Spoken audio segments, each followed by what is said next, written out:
আসসালামু আলাইকুম। আজ আমার খুব পছন্দের একটা উদাহরণ আলোচনা করব। আপনাদের হাত উঁচু করাটা খুব জরুরি না, তবে আপনারা যদি করেন তাহলে আমার খুব ভালো লাগবে। কে কে আয়াতুল কুরসি জানেন? আয়াতুল কুরসি, গত বিকেলে যে উদাহরণটি আলোচনা করতে চেয়েছিলাম সেটা ছিল আয়াতুল কুরসি। চলুন আমরা একসাথে তেলাওয়াত করি। আউযু বিল্লাহি মিনাশ শাইতানির রাজীম। আল্লাহু লা ইলাহা ইল্লা হুয়াল হাইয়ুল কাইয়্যুম লা তাখুযুহু সিনাতুন ওয়ালা নাওম লাহু মা ফিস সামাওয়াতি ওয়া মা ফিল আরদ মান যাল্লাযী ইয়াশফা'ু 'ইনদাহু ইল্লা বিইযনিহি ইয়া'লামু মা বাইনা আইদিহিম ওয়া মা খালফাহুম ওয়া লা ইউহীতুনা বিশাইইন মিন 'ইলমিহি ইল্লা বিমা শা'a ওয়াসি'a কুরসিয়্যুহুস সামাওয়াতি ওয়াল আরদ ওয়া লা ইয়াউদুহু হিফযুহুমা ওয়া হুয়াল 'আলিয়্যুল 'আযীম। আয়াতুল কুরসিতে সর্বমোট 9টি বাক্য। আয়াতুল কুরসিতে 9টি বাক্য আমরা একটু দেখি। আল্লাহু লা ইলাহা ইল্লা হুয়াল হাইয়ুল কাইয়্যুম 1 নম্বর। লা তাখুযুহু সিনাতুন ওয়ালা নাওম 2 নম্বর। লাহু মা ফিস সামাওয়াতি ওয়া মা ফিল আরদ 3 নম্বর। 4 নম্বর বাক্য মান যাল্লাযী ইয়াশফা'ু 'ইনদাহু ইল্লা বিইযনিহি 4 নম্বর। ইয়া'লামু মা বাইনা আইদিহিম ওয়া মা খালফাহুম 5 নম্বর। এরপর ওয়ালা ইউহীতুনা বিশাইইন মিন ইলমিহি ইল্লা বিমা শা'a 6 নম্বর। এরপর ওয়াসি'a কুরসিয়্যুহুস সামাওয়াতি ওয়াল আরদ 7 নম্বর। ওয়ালা ইয়াউদুহু হিফযুহুমা 8 নম্বর। ওয়া হুয়াল আলিয়্যুল 'আযীম 9 নম্বর। 9টি বাক্য। প্রথম বাক্য আল্লাহু লা ইলাহা ইল্লা হুয়াল হাইয়ুল কাইয়্যুম, একটা চমৎকার বাক্য যেটি শেষ হয়েছে আল্লাহর দুটি নাম দিয়ে। কি সে দুটি? আল হাইয়্যু, আল কাইয়্যুম, চিরঞ্জীব এবং সবকিছুর উৎস।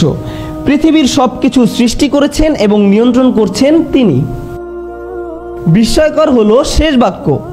লক্ষ্য করুন প্রথম বাক্য, এখানে এমন কিছু আছে যা কিনা শেষ বাক্যেও আছে, আর তা হলো ওয়া হুয়াল আলিয়্যুল 'আযীম। প্রথম বাক্যে আল্লাহর কয়টি নাম রয়েছে? প্রথম বাক্যেও আল্লাহর 2টি নাম রয়েছে এবং শেষ বাক্যেও আল্লাহর 2টি নাম রয়েছে। আচ্ছা, দ্বিতীয় বাক্যটি কি? দ্বিতীয় বাক্যে যাওয়ার আগে সিকিউরিটি গার্ড নিয়ে একটু কথা বলি। সিকিউরিটি গার্ডের চাকরিটা খুব কঠিন। ব্রিটিশ সিকিউরিটি গার্ড দেখেছেন, অদ্ভুত টুপি পরা, মাথায় রসের হাড়ির মতো, খুব কঠিন। এই দায়িত্ব যদি আপনাদেরকে দেওয়া হয়, পেশায় যদি আপনি একজন সিকিউরিটি গার্ড হন, আপনার সামনে একটা সিসিটিভি আছে, তাকিয়ে থাকতে হয় ঘন্টার পর ঘন্টা, একই দৃশ্য, নড়াচড়া নেই, দেখছেন তো দেখছেনই, 12 ঘন্টা 8 ঘন্টা। এটা কি খুব মজার কাজ?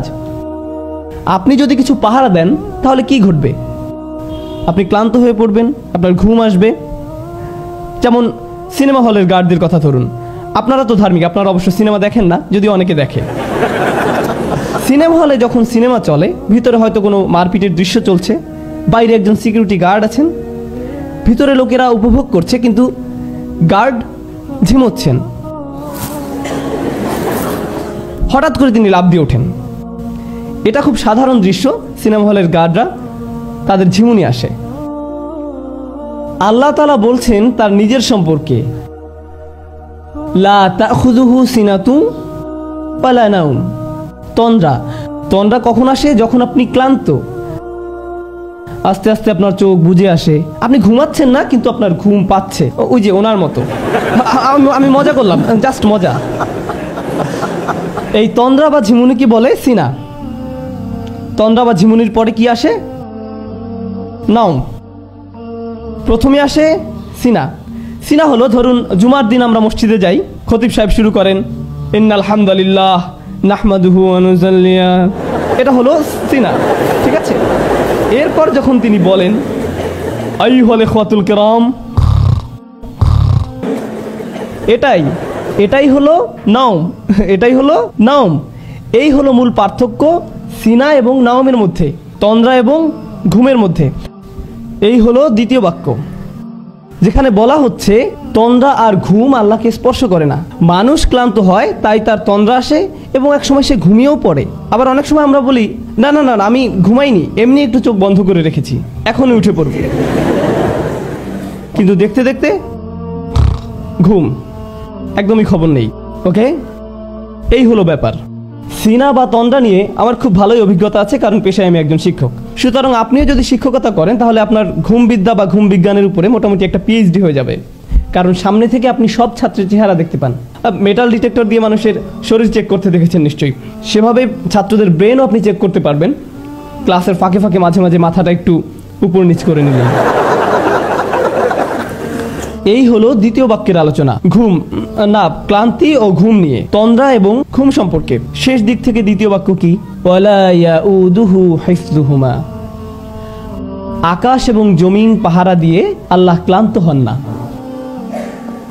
যখন কেউ ক্লান্ত হয়ে যায় তখন তার তন্দ্রা আর ঘুম পায়। দ্বিতীয় বাক্যের সাথে শেষ দ্বিতীয় বাক্যের এই হলো চমৎকার মিল। লা তাখুযুহু সিনাতু ওয়ালা নাওম ওয়ালা ইয়াউদুহু হিফযুহুমা। আল্লাহ বলছেন লাহু মা ফিস সামাওয়াতি ওয়া মা ফিল আরদ, আসমান এবং জমিনে যা কিছু আছে সব তিনি নিয়ন্ত্রণ করেন। এই বিষয়ে কথা বলার আগে দুটি বাক্য, আল্লাহর দুটি নামের মধ্যে পার্থক্য বুঝতে হবে, মালিক এবং মালিক। আল্লাহর দুটি নাম মালিক ও মালিক, দুটি শব্দের মধ্যে পার্থক্য ধরতে পারলে আয়াতটা বুঝতে সহজ হবে, এই জন্যই বলা। মালিক শব্দের অর্থ অধিকারী, মালিক অর্থ অধিকারী, আর মালিক শব্দের অর্থ আগে একবার বলেছিলাম, মালিক অর্থ রাজা। রাজা আর অধিকারীর মধ্যে কোনো পার্থক্য আছে? আছে। আপনি আপনার কলমের মালিক, কিন্তু আপনি বলেন না যে আমি এই কলমের মহান রাজা। আপনি এমনটা করেন না, কারণ আপনি জানেন এটা একটি হাস্যকর কথা। বুঝতে পেরেছেন? মালিক হয় ছোট জিনিসের, আপনি হতে পারেন গাড়ির মালিক, কম্পিউটারের মালিক, মোবাইলের মালিক, কিন্তু আপনি এর রাজা নন। রাজত্ব শব্দ ব্যবহার হয় বড় কিছু বোঝাতে। এখানে আরেকটা সমস্যা, মালিকানা, মালিকানা ব্যবহার হয় সম্পত্তির ক্ষেত্রে, এর ব্যবহার সম্পত্তির ক্ষেত্রে, কিন্তু রাজত্ব এমন নয়। আপনারা জানেন রাজা একখণ্ড জমি বা একটা গাছের উপর রাজা নন, তিনি একটি ভূখণ্ডের বসবাসকারী মানুষের রাজা। রাজত্ব একটা দেশের মানুষকে নিয়ন্ত্রণ করার জন্য, আর মালিকানা ব্যবহৃত হয় সম্পদের জন্য, দুইটা ভিন্ন জিনিস। এখন আল্লাহ বলছেন লাহু মা ফিস সামাওয়াতি ওয়া মা ফিল আরদ, আকাশ জমিনে যা কিছু আছে সব কিছুর মালিক তিনি। এখানে কিসের কথা বলা হয়েছে? মালিকানার কথা। এই বাক্যটা মালিকানা সম্পর্কিত, আর মালিকানা হয় ছোট জিনিসের, তার মানে প্রত্যেকটা ক্ষুদ্র জিনিসের মালিক আল্লাহ। ওকে, শেষ দিকের 3 নম্বর বাক্যটি কি কারো মনে আছে? ওয়াসিআ কুরসিয়ুহুস সামাওয়াতি ওয়াল আরদ, তার রাজত্ব কর্তৃত্ব আসমান জমিনের সব জায়গায়। যেখানে আল্লাহ বলছেন তার রাজত্ব সম্পর্কে, তার কর্তৃত্ব সম্পর্কে, একদিক থেকে আল্লাহ সবকিছুর মালিক, আবার সবকিছুর রাজা, সবকিছুই তার নিয়ন্ত্রণে। মানুষ হয়তো শুধু কিছুর মালিক কিন্তু রাজা নয়, আবার হয়তো রাজা কিন্তু সকল কিছুর মালিক নয়। যেমন এখনো অনেক দেশে রাজতন্ত্র বা রাজা এই ব্যাপারগুলো আছে। ধরুন আপনি একটি দ্বীপের রাজা, তার মানে কি আপনি দ্বীপের সবকিছুর মালিক? না, বরং আল্লাহ সবকিছুর মালিক এবং সবকিছুর রাজা। এটাই হলো বিষয়। কোনো ব্যক্তি যদি কোনোভাবে সব সম্পত্তির মালিক হয়েও যায়, তবে সে কি রাজা? এটা কি সম্ভব? সে হয়তো সম্পত্তির মালিক, কিন্তু রাজা আরেকজন আছেন। আপনি হয়তো সব সম্পত্তির মালিক, কিন্তু আপনার উপর রাজত্ব করছেন আরেকজন, অথবা আপনার রাজত্ব আছে কিন্তু সব সম্পত্তির মালিক আপনি নন। কিন্তু আল্লাহর দুটোই আছে, আল্লাহ একই সাথে মালিক এবং মালিক। আল্লাহ তার মালিকানার কথা বলছেন এভাবে, লাহু মা ফিস সামাওয়াতি ওয়া মা ফিল আরদ, তৃতীয় বাক্য। আর তার রাজত্বের কথা বলছেন ওয়াসিআ কুরসিয়ুহুস সামাওয়াতি ওয়াল আরদ। আচ্ছা, এবার চতুর্থ বাক্য কি? পিছন থেকে পড়ে আসি। আল্লাহু লা ইলাহা ইল্লা হুয়াল হাইয়ুল কাইয়ুম লা তাখুযুহু সিনাতুন ওয়ালা নাওম লাহু মা ফিস সামাওয়াতি ওয়া মা ফিল আরদ। এরপর মান যাল্লাযী ইয়াশফাউ ইনদাহু ইল্লা বিইযনিহি, আল্লাহ বলছেন কে আছে তার কাছে তার অনুমতি ছাড়া শাফায়াত করবে। লক্ষ্য করুন, শাফা কি? শাফা শব্দের সহজ অর্থ হলো মধ্যস্থতা। আরও সহজ করে বললে শাফা মানে কারো মাধ্যমে যোগাযোগ করা। আরও সহজ করে বললে শাফা মানে কারো মাধ্যমে সুপারিশ করা। শাফা মানে আপনি চাকরি হারাতে বসেছেন, কিন্তু আপনার চাচা বা মামা ম্যানেজার, তিনি বললেন না না না না না, সে থাক, সে ভালো, তাকে রাখা যায়, সে ভালো। এটাই হলো শাফা। কিয়ামতের দিন যখন আমরা চরম বিপদগ্রস্ত থাকবো, তখন কেউ একজন এসে বলবে, না না না না, সে থাক, সে আমার সাথে, তার জন্য সহজ করুন। আমরা চাইবো যেন আল্লাহ আমাদের জন্য রাসূল সাল্লাল্লাহু আলাইহি সাল্লামের শাফায়াত কবুল করেন, কিন্তু আল্লাহ বলছেন সেদিন তোমার জন্য সুপারিশ করতে কেউ আসবে না। তোমার চাচা, তোমার ভাই, তোমার বাবা, তোমার মা, অফিসের বস, কেউ না। কেউ বলবে না আল্লাহ সে ভালো, সে থাক। কেউ আসবে না, কেউ না। এখন তো এমন করার সুযোগ আছে যে তুমি আমার লোক, এই নাও ভিআইপি পাস, তুমি চলে যাও। না না না না না, সেদিন এই সুযোগ থাকবে না, কোনো ভিআইপি টিকিট থাকবে না। একমাত্র ব্যতিক্রম হলো যদি আল্লাহ কাউকে অনুমতি দেন। সুতরাং এই বাক্যে বলা হচ্ছে কারো কোনো ক্ষমতা নেই সুপারিশ করার যতক্ষণ না আল্লাহ তাকে অনুমতি দেন। কেউই সুপারিশ করতে পারবে না, কিন্তু একটু ব্যতিক্রম আছে। সেই ব্যতিক্রমটাই হচ্ছে গুরুত্বপূর্ণ। সেই ব্যতিক্রমটা হলো কি, যদি আল্লাহ অনুমতি দেন। বুঝা গেল? আচ্ছা, ওয়ালা ইউহিতুনা বিশাইইম মিন ইলমিহি, তারা কিছুই জানে না, তারা তার জ্ঞানের পরিধির কিছুই জানে না, ইল্লা ছাড়া, বিমা শা। চতুর্থ এবং ষষ্ঠ বাক্য দুটোই হলো আল্লাহর ঘোষণা এবং ব্যতিক্রম হিসাবে তার দেয়া সুযোগ সম্পর্কে।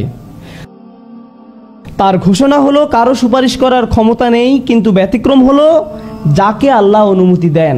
তাদের কোনো জ্ঞান নেই, কিন্তু ব্যতিক্রম হলো যাকে তিনি জ্ঞান দিতে চান সে।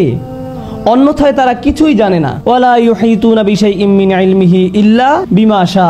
চতুর্থ আর ষষ্ঠ বাক্যের এই হলো চমৎকার মিল। প্রথম আর নবম বাক্য, দ্বিতীয় আর অষ্টম, তৃতীয় আর সপ্তম, চতুর্থ আর ষষ্ঠ। কি বাকি আছে মধ্যের বাক্য? তিনি বলছেন ইয়ালামু মা বাইনা আইদিহিম ওয়া মা খালফাহুম। তিনি বলছেন তিনি মানুষের সামনে এবং পেছনে যা আছে সব জানেন। তিনি জানেন আয়াতের পেছনে যা ছিল এবং সামনে যা আছে। তিনি আয়াতের মাঝখানে এই বাক্যটা দিলেন আর বলছেন সামনে পেছনে যা আছে আমি জানি। কে এভাবে বলতে পারেন? কে পারেন? সুবহানাল্লাহ। এভাবেই আল্লাহ তার কথা বলেন, এভাবেই আল্লাহ তার বক্তব্য তুলে ধরেছেন। কেন আমরা বুঝতে পারি না? সমস্যাটা কোথায়? কারণ আমরা কোরআনকে একটা সাধারণ বইয়ের মতো পড়ে যাই, আমরা একটা সাধারণ লেখার মতো পড়ে যাই। আমরা গণনা করি 1 2 3 4 5 6 7 8 9। সাহাবায়ে কেরামরা কি এমনটা করেছেন? নাকি রাসূল সাল্লাল্লাহু আলাইহি ওয়াসাল্লাম তাদেরকে বলেছেন লক্ষ্য করো বাক্য নম্বর 1, বাক্য নম্বর 9, 2 নম্বর আর 8 নম্বর, 3 নম্বর আর 7 নম্বর? না, কারণ তিনি শুধু কোরআন বলে গেছেন, বক্তব্যের মতো তিনি শুধু কোরআন বলে গেছেন। আজ আমরা এটা দেখতে পাই যখন সাহাবায়ে কেরামরা এটা লিখে গেছেন। কোরআন সকল বক্তব্যের চেয়ে সম্পূর্ণ নির্ভুল, এমনকি এটা বক্তব্য হওয়া সত্ত্বেও। আর কখন ভুল হওয়ার সম্ভাবনা বেশি থাকে? কিছু লিখলে না বললে। একবার কিছু লিখে ফেললে আর সেটা ফেরানোর উপায় নেই। যেমন ইউটিউবে একবার কিছু আপ করে ফেললে যা হয় আর কি। ধরুন যদি আপনি কাউকে একটা খারাপ মেইল লিখলেন, এরপর পাঠানোর আগে ভাবলেন এটা পাঠানো ঠিক হবে কিনা, এরপর ঈদ মুবারক লিখে পাঠিয়ে দিলেন। একবার সেন্ড করে দিলে আর ফেরাতে পারবেন না। পাঠিয়ে দিলেন তো দিলেনই, এরপর আর পাল্টানোরও সুযোগ নেই বা ফেরানোরও কোনো সুযোগ নেই। আল্লাহ সুবহানাহু ওয়া তাআলা কোরআনকে লিখিত অবস্থায় নাজিল করেননি, তিনি এটা বক্তব্য আকারে নাজিল করেছেন। এটা বক্তব্য আকারে নাজিল করেছেন। আপনারা জানেন আমি ভাষাবিদদের সাথে কথা বলেছিলাম, অমুসলিম ভাষাবিদ। তারা এটা বিশ্বাস করতে অস্বীকার করেছে যে কোরআন বক্তব্য। তারা অস্বীকার করেছে, বলেছে অবশ্যই এটা লিখিত। আমি বললাম হ্যাঁ এটা লিখিত, তবে পৃথিবীতে না, এটা লাওহে মাহফুজে লিখিত আছে। কিন্তু রাসূলুল্লাহ সাল্লাল্লাহু আলাইহি সাল্লামের উপর নাজিল হয়েছে বক্তব্য আকারে। যেটা শুনবে সে বিশ্বাস করতে বাধ্য যে এটা মানুষের বক্তব্য হতে পারে না। বারাকাল্লাহু লি ওয়া লাকুম। আসসালামু আলাইকুম।